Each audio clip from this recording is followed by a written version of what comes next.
नमस्कार दोस्तों, स्वागत है आपका आपके अपने YouTube चैनल आर्थर्स कॉम्बिनेशन में, जिसमें लाते हैं हम आपके लिए बहुत ही महत्वपूर्ण और उपयोगी वीडियो। आज भी लाए हैं हम आपके लिए ऐसी ही एक महत्वपूर्ण वीडियो जिसका विषय है class 12 geography most important questions, जिसमें हम चर्चा करेंगे भारत लोक और अर्थव्यवस्था के चैप्टर 9 भारत के संदर्भ में नियोजन और सतत पोषणीय विकास। तो हम इस वीडियो में चैप्टर 9 के महत्वपूर्ण प्रश्नों की चर्चा करेंगे जो कई बार हमारी बोर्ड परीक्षा में पूछे जाते हैं। तो शुरू करते हैं हम अपनी आज की वीडियो आज के सुविचार के साथ। तो हमारा आज का सुविचार है कि सफलता हासिल करने के लिए कमज़ोर नहीं मजबूत होना पड़ता है, अंधेरे में भी रोशनी की आस में चलना पड़ता है।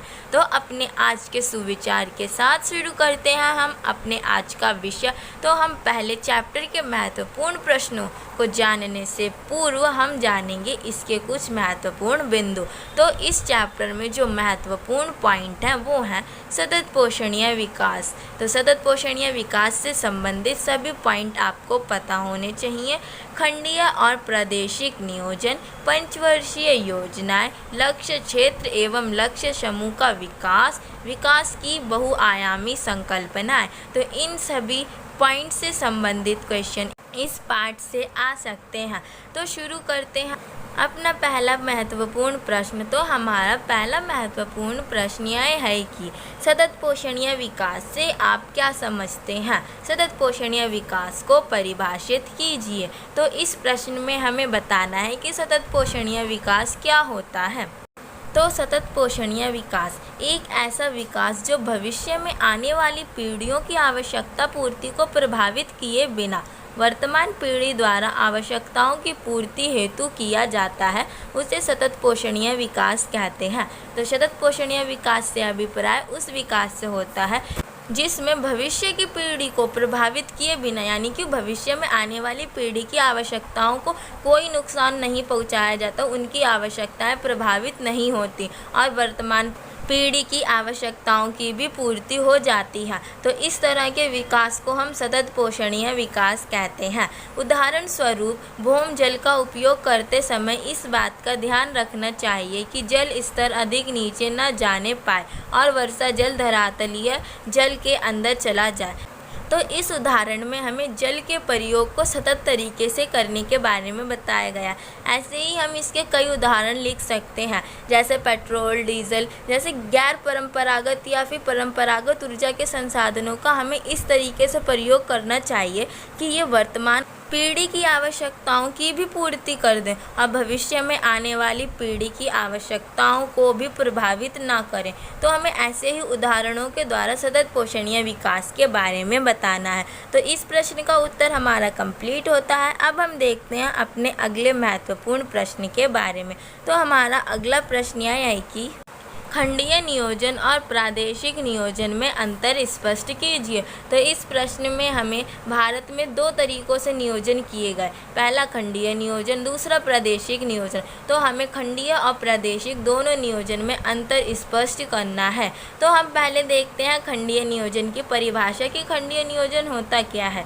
तो खंडीय नियोजन अर्थव्यवस्था के विभिन्न सेक्टरों जैसे कृषि, सिंचाई, विनिर्माण, ऊर्जा, परिवहन, संचार, सामाजिक अवसंरचना और सेवाओं के विकास के लिए कार्यक्रम बनाना और उन्हें लागू करना खंडीय नियोजन कहलाता है। तो ये थी खंडीय नियोजन, यानी कि खंड में नियोजन करके फिर उनका विकास करना, जैसे कृषि के लिए अलग योजनाएं बनाना, सिंचाई के लिए अलग योजनाएं बनाना, यानी कि खंड में नियोजन करना खंडीय नियोजन कहलाता है। अब है हमारा प्रादेशिक नियोजन। तो प्रादेशिक नियोजन देश के सभी क्षेत्रों में आर्थिक विकास समान रूप से नहीं हो पाता, इसीलिए विकास का लाभ सभी को समान रूप से पहुंचाने के लिए योजनाकारों ने प्रदेश की आवश्यकता के अनुसार नियोजन किया, इसीलिए इसे प्रादेशिक नियोजन कहते हैं। तो प्रादेशिक नियोजन से अभिप्राय, यानी कि देश में विकास के लिए सरकार ने योजनाएं तो बनाई, लेकिन उन योजनाओं का जो लाभ है वो सभी को समान रूप से प्राप्त नहीं हुआ। सभी राज्यों को, सभी क्षेत्रों को, भारत के हर एक क्षेत्र को समान रूप से उन योजनाओं का लाभ प्राप्त नहीं हुआ। तो इस चीज़ को देखते हुए भारत ने प्रादेशिक नियोजन को अमल में लाने का प्रयास किया। तो ये था हमारा प्रादेशिक नियोजन। तो हमने खंडीय नियोजन और प्रादेशिक नियोजन में अंतर पढ़ लिया और हमें समझ भी आ गया। तो अब हम चलते हैं अपने अगले प्रश्न की ओर। हमारा अगला प्रश्न जो कि इंदिरा गांधी नहर से संबंधित है, ये केस स्टडी से संबंधित प्रश्न है और पेपर में 2 केस स्टडी हमारी इस चैप्टर में है और दोनों में से कोई एक केस स्टडी जरूर पूछी जाती है, या फिर नहर कमान क्षेत्र यानी इंदिरा गांधी नहर कमान क्षेत्र या फिर भरमौर क्षेत्र से। तो दोनों में से किसी भी केस स्टडी पे प्रश्न आ सकता है, तो हमें दोनों ही केस स्टडी अच्छे से पता होनी चाहिए। तो देखते हैं अपने अगले प्रश्न को। तो हमारा प्रश्न यह है कि इंदिरा गांधी नहर कमान क्षेत्र में गहरी सिंचाई के प्रारंभ होने से उसकी पारिस्थितिकी की अर्थव्यवस्था तथा समाज रूपांतरित हो गया है, इस कथन का विश्लेषण कीजिए। यानी कि हमें इंदिरा गांधी नहर कमान क्षेत्र के सकारात्मक और नकारात्मक प्रभाव बताने हैं और बताना है कि इसने क्या भूमिका निभाई है और इसने उस क्षेत्र की आर्थिक परिस्थिति को कैसे रूपांतरित किया है। तो देखते हैं अपने इस प्रश्न के उत्तर को। तो कमान क्षेत्र में सिंचाई क्रमशः 1960 तथा 1980 में शुरू हुई। 2 दशकों में शुरू की गई थी, एक 1960 के दशक में तथा दूसरा चरण 1980 के दशक में। तो सिंचाई के प्रसार ने इस क्षेत्र की पारिस्थितिकी की अर्थव्यवस्था और समाज को रूपांतरित किया है। और दूसरा पॉइंट है हमारा पर्यावरणीय परिस्थितियों पर सकारात्मक तथा नकारात्मक प्रभाव पड़े हैं, यानी कि दोनों ही प्रभाव डाले हैं इंदिरा गांधी नहर के निर्माण ने वहाँ की परिस्थिति पर। तो पहला पॉइंट हमारा है कि मृदा में लंबे समय तक नमी की उपलब्धता संभव हो सके, इसके फलस्वरूप वनीकरण और चारागाह कार्यक्रमों से भूमि हरी भरी हो गई है। यानी कि ये तो इंदिरा गांधी नहर कमान क्षेत्र के एक सकारात्मक प्रभाव का वर्णन कर रहा है कि इंदिरा गांधी नहर कमान क्षेत्र के बन जाने से वहाँ की मिट्टी में लंबे समय तक के लिए नमी की उपलब्धता सुनिश्चित हो पाई है, जिसके कारण वो क्षेत्र हरा भरा हो गया है और वहाँ पे वनों में वृद्धि हुई है। तो ये था हमारा पॉजिटिव पॉइंट जो इंदिरा गांधी नहर कमान क्षेत्र के बन जाने के कारण हुआ। अब हम देखते हैं अपना अगला पॉइंट। प्रदेश की कृषि अर्थव्यवस्था प्रत्यक्ष रूप से रूपांतरित हो गई है तथा वह क्षेत्र का विस्तार और फसलों की सघनता में वृद्धि हुई है। यह भी सकारात्मक पॉइंट ही है जो बता रहा है कि इंदिरा गांधी नहर कमान क्षेत्र से उस क्षेत्र की जो फसलों की जो भूमिका है वो रूपांतरित हुई है। यानी कि उस क्षेत्र में पहले फसलें उगाई जाती थी जीवन प्रवाह के उद्देश्य से, लेकिन अब वहाँ पे फसल उगाई जाती हैं व्यवसाय उद्देश्य से। तो ये फसलों में भी रूपांतरण आया है, प्रत्यक्ष रूप से फसल प्रणाली भी रूपांतरित हुई है इंदिरा गांधी नहर कमान क्षेत्र के बन जाने के कारण। अब हमारा अगला पॉइंट है कि प्रदेश की कृषि अर्थव्यवस्था तो प्रत्यक्ष रूप से रूपांतरित हुई ही है, उसके साथ वहाँ पे उगने वाली जैसे ग्वार के स्थान पर अब गेहूँ, कपास, मूंगफली और चावल की फसलें उगने लगी हैं, जहाँ पर पहले चना, बाजरा जैसी फसलें उगाई जाती थी। और हमारा अब अगला पॉइंट है कि वायु अपरदन और नहरी तंत्र में बालू निक्षेप की प्रक्रिया धीमी पड़ गई है। यानी कि इस नहर के बन जाने के कारण वहाँ पे वनों की मात्रा में वृद्धि हुई है, जिसके कारण वायु अपरदन के कारण होने वाला मृदा निक्षेप भी घट गया है। यानी कि मृदा अपरदन में भी कमी आई है। कृषि पशुधन उत्पादकता में भी अत्यधिक वृद्धि हुई है। तो ये था हमारा अगला पॉइंट। तो ये थे इंदिरा गांधी नहर कमान क्षेत्र के महत्व को बताने वाले कुछ महत्वपूर्ण पॉइंट। अब हम चलते हैं अपने अगले प्रश्न की ओर। तो हमारा अगला महत्वपूर्ण प्रश्न यह है कि पहाड़ी क्षेत्रों के विकास के लिए नियोजन करते समय किन किन बातों का प्रमुखता से ध्यान रखना चाहिए। तो इस प्रश्न में हमें पहाड़ी क्षेत्रों के विकास से संबंधित प्रश्न है, जिसमें हमें उसके विकास करते समय किन किन बातों का ध्यान रखना चाहिए, इस चीज़ की व्याख्या करनी है। तो देखते हैं इस प्रश्न के उत्तर को। तो इस प्रश्न के उत्तर में हम लिखेंगे, पहाड़ी क्षेत्रों के विकास के लिए नियोजन करते समय वहाँ की भू आकृतिक परिस्थितिकी, सामाजिक एवं आर्थिक परिस्थितियों का ध्यान रखना चाहिए। इसके अतिरिक्त निम्नलिखित बातों का भी ध्यान रखना चाहिए, यानी कि पहाड़ी क्षेत्रों के विकास में जब नियोजन किया जाता है, उनका नियोजन तैयार किया जाता है, एक प्लानिंग तैयार की जाती है, तो निम्नलिखित बातों का ध्यान रखा जाता है, जैसे वहाँ की भू आकृति कैसी है, सामाजिक और आर्थिक परिस्थितियाँ कैसी हैं, वहाँ की पारिस्थितिकी कैसी है, उसको ध्यान में रखते हुए वहाँ पर नियोजन किया जाता है। और निम्नलिखित बातों का भी प्रमुखता से ध्यान रखा जाता है, जैसे सभी लोग लाभान्वित हो, न केवल प्रभावशाली अथवा साधन संपन्न व्यक्ति ही, यानी कि सभी व्यक्तियों को इस चीज़ का लाभ मिलना चाहिए, केवल वहाँ के प्रभावशाली और शक्ति और साधन संपन्न व्यक्तियों को ही नहीं। हमारा दूसरा पॉइंट है कि स्थानीय संसाधनों और प्रतिभाओं का विकास हो, यानी कि पहाड़ी क्षेत्र के स्थानीय संसाधनों और उनके प्रतिभाओं का भी विकास होना चाहिए। जीविका निर्वाह अर्थव्यवस्था को निवेश उन्मुख बनाना चाहिए। वहाँ की जो जीविका निर्वाह अर्थव्यवस्था है, जहाँ की कृषि सिर्फ अपने दैनिक जीवन के निर्वाह के लिए की जाती है, वहाँ की कृषि व्यवस्था को व्यावसायिक कृषि व्यवस्था में बदलना चाहिए। वहाँ के लोगों को रोजगार देना चाहिए और उनकी जीविका निर्वाह अर्थव्यवस्था को निवेश उन्मुख बनाना चाहिए। तो ये थी कुछ बातें जो पहाड़ी क्षेत्रों के विकास के नियोजन करते समय हमें ध्यान में रखनी चाहिए। इसके अतिरिक्त हमारा चौथा पॉइंट यह है कि अंतः प्रादेशिक व्यापार में पिछड़े क्षेत्रों का शोषण न हो, इस बात का विशेष ध्यान रखना चाहिए।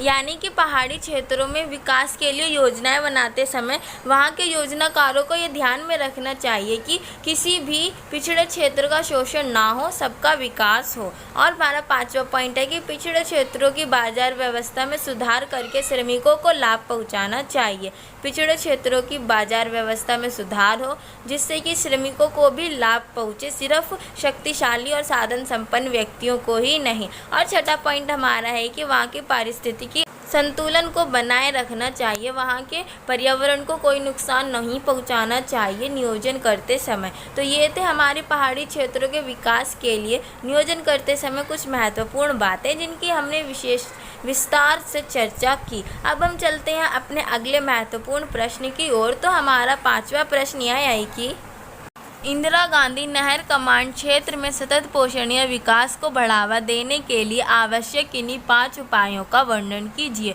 तो यह प्रश्न भी हमारा इंदिरा गांधी नहर कमांड क्षेत्र से संबंधित है, जिसमें हमें उसके कारण पर्यावरण पर पड़ने वाले नकारात्मक प्रभावों से बचने के लिए हमें कौन कौन से उपाय अपनाने चाहिए, उसका वर्णन करना है। तो इंदिरा गांधी नहर कमांड क्षेत्र से सतत विकास को अपनाने के लिए, बढ़ावा देने के लिए जो आवश्यक उपाय हैं जिन्हें हम अपना सकते हैं, वे निम्नलिखित हैं। पहला, जल प्रबंधन नीति का कठोरता से क्रियान्वयन करना चाहिए, यानी कि इंदिरा गांधी नहर से जो जल वेस्ट होता है, जल का बहाव इधर उधर भटक जाता है, तो उसको कठोरता से क्रियान्वयन करना चाहिए जल प्रबंधन नीति का उस चीज़ पर, ताकि जल अधिक से अधिक वेस्ट ना हो। दूसरा पॉइंट है हमारा कि सामान्यतः जल सघन फसलों को नहीं बोना चाहिए।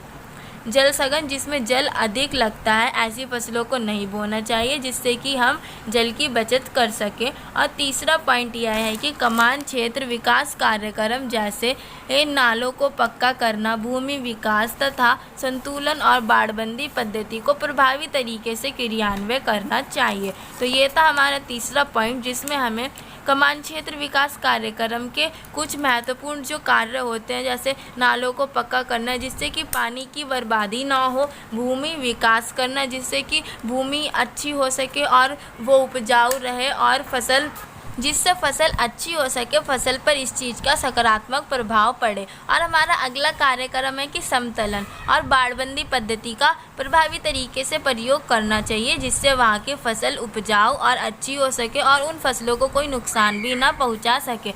अब हम देखते हैं अपना चौथा पॉइंट। तो हमारा चौथा पॉइंट है कि जलाक्रांत वृक्षों की मेखला का निर्माण और चारागाह विकास पारितंत्र विकास के लिए अति आवश्यक होता है।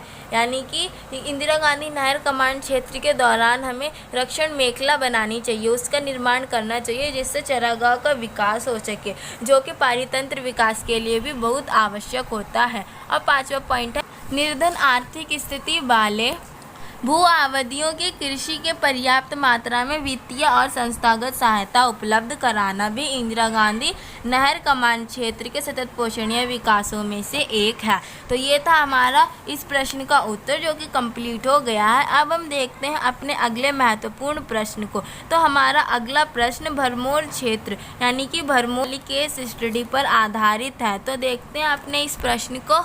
भरमौर क्षेत्र के विकास के लिए क्या कदम उठाए गए एवं इनके क्या सामाजिक और आर्थिक प्रभाव पड़े, स्पष्ट कीजिए। तो हमें भरमौर क्षेत्र के विकास के बारे में बताना है। भरमौर क्षेत्र कार्यक्रम जो कि हिमाचल प्रदेश से संबंधित है और यह कार्यक्रम पिछड़ी जातियों और अनुसूचित जनजाति व जातियों के समूह के लिए शुरू किया गया था ताकि उनका आर्थिक और सामाजिक विकास किया जा सके। तो भरमौर क्षेत्र जो कि एक अनुसूचित जाति का ही गांव है, उसको हिमाचल प्रदेश के 15 गांवों के साथ विकास की लिस्ट में शामिल किया गया था कि इस क्षेत्र में हमें विकास करना है और वहां पर रह रहे लोगों को विभिन्न सुविधाएं प्रदान करना है। तो देखते हैं इस प्रश्न के उत्तर को। यह क्षेत्र विकास योजना भरमौर क्षेत्र के निवासियों की जीवन गुणवत्ता को सुधारने व हिमाचल के अन्य प्रदेशों के समांतर विकास के उद्देश्य से शुरू की गई थी।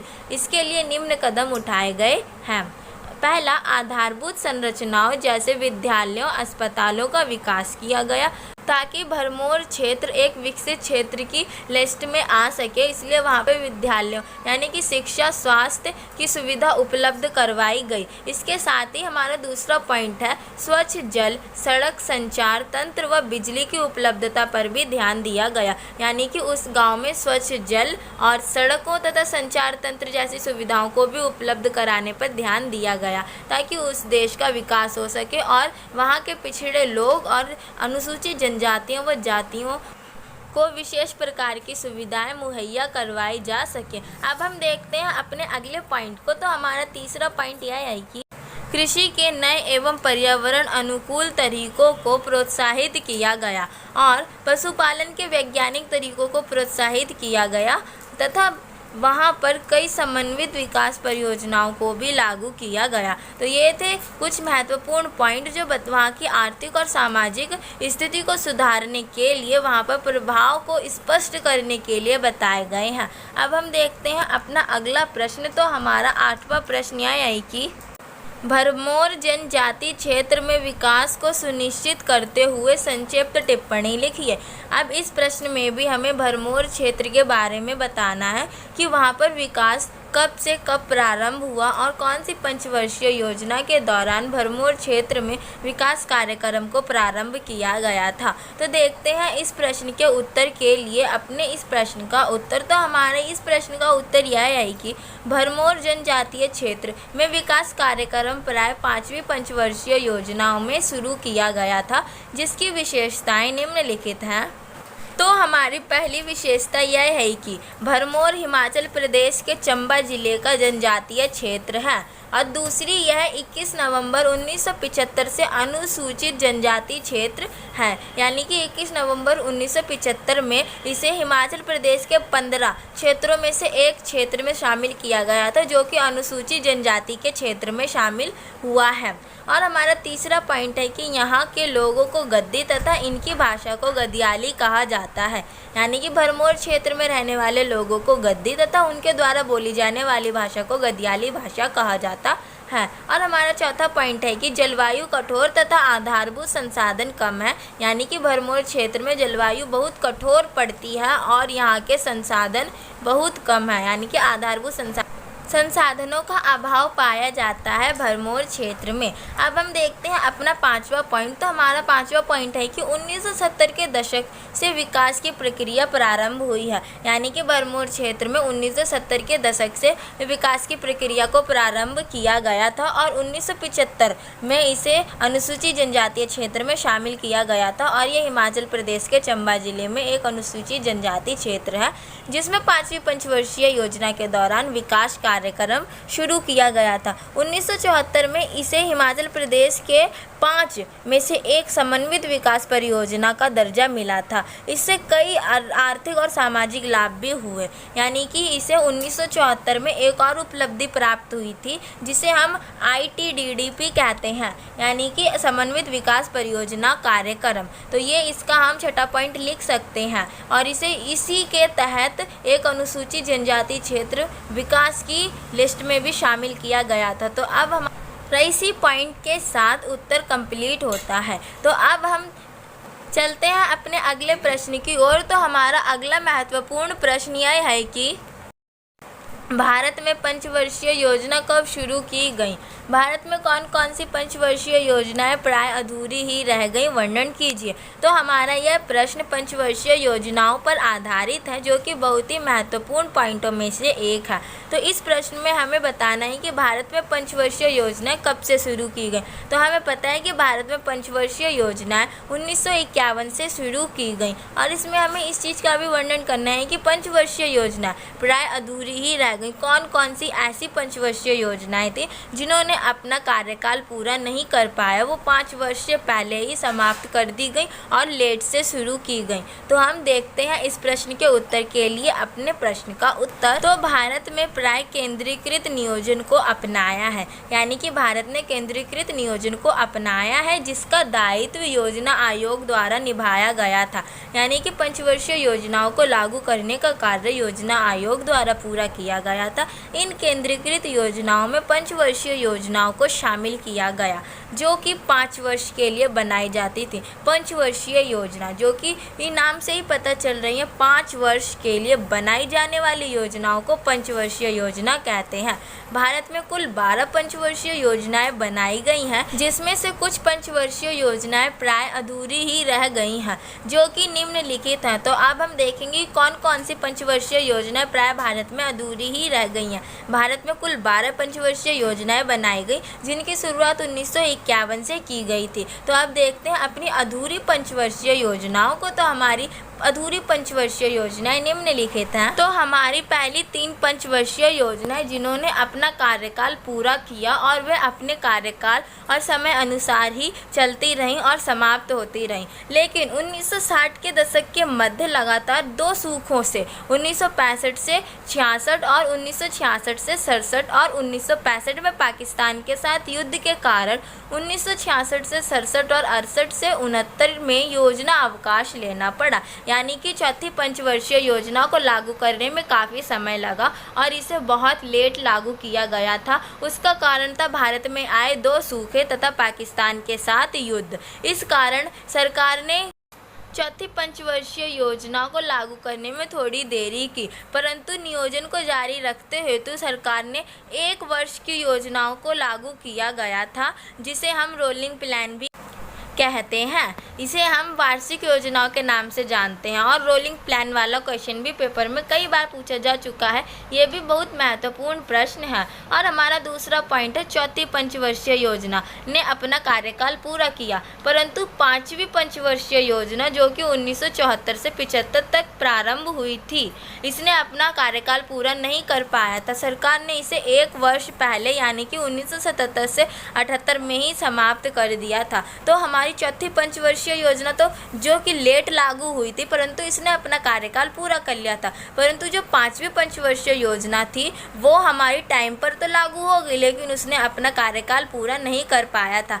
अब हम देखते हैं अपनी दूसरी पंचवर्षीय योजना को कि कौन कौन सी पंचवर्षीय योजना और ऐसी थी जिन्होंने अपना कार्यकाल पूरा नहीं कर पाया। तो हमारा तीसरा पॉइंट है कि छठी और 7वीं पंचवर्षीय योजना ने अपना कार्यकाल पूरा किया, परंतु एक बार फिर राजनीतिक अस्थिरता और उदारीकरण की नीति की शुरुआत के कारण 8वीं पंचवर्षीय योजना में देरी हुई, यानी कि हमारी 6ठी और 7वीं पंचवर्षीय योजना भी समय पर लागू हो गई थी और ये अपना कार्यकाल पूरा करके समाप्त भी हो गई। लेकिन फिर राजनीतिक अस्थिरता और उदारीकरण की नीति के कारण हमारी जो 8वीं पंचवर्षीय योजना थी वो देरी से लागू हुई थी और उसने अपना कार्यकाल पूरा नहीं कर पाया था और वह समाप्त हो गई थी। इसके बाद हमारी बनी 9वीं पंचवर्षीय योजना, जिसने अपना कार्यकाल पूरा किया और समय पर लागू हुई। उसके बाद 10वीं पंचवर्षीय योजना, फिर 11वीं और 12वीं पंचवर्षीय योजनाएं लागू की गई और उसके बाद में पंचवर्षीय योजनाओं के दौर को समाप्त